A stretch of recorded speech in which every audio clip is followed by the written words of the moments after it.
Alors, je reviens sur la notion d'éthique juive.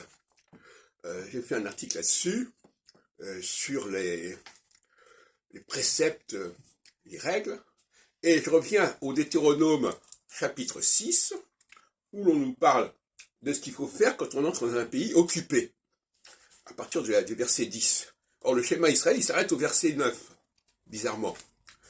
Pour moi, toute l'éthique judaïque, c'est l'éthique de la présence dans un pays qui existe déjà.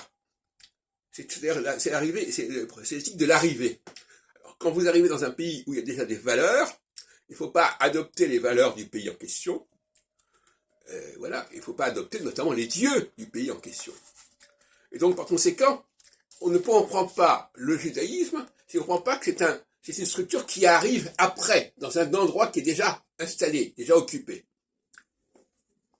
Et ça, c'est la valeur. C'est pour ça que la notion de terre promise, c'est d'ailleurs clairement dit. Le Deutéronome, il dit bien, attention, vous arrivez dans un pays, il y a déjà des gens. Il y a déjà des choses qui ont été organisées, qui ont déjà été construites. C'est dit clairement au chapitre 6 du Deutéronome. Et ça a été dit, ça a été supprimé de la profession de foi juive. On parle à aucun moment dans l'éthique juive de ne pas, qu'on est dans une situation où il y a des populations environnantes, ce qui est le propre justement de la diaspora. Et le sionisme, c'est justement une sorte de refus de reconnaître l'existence de l'autre.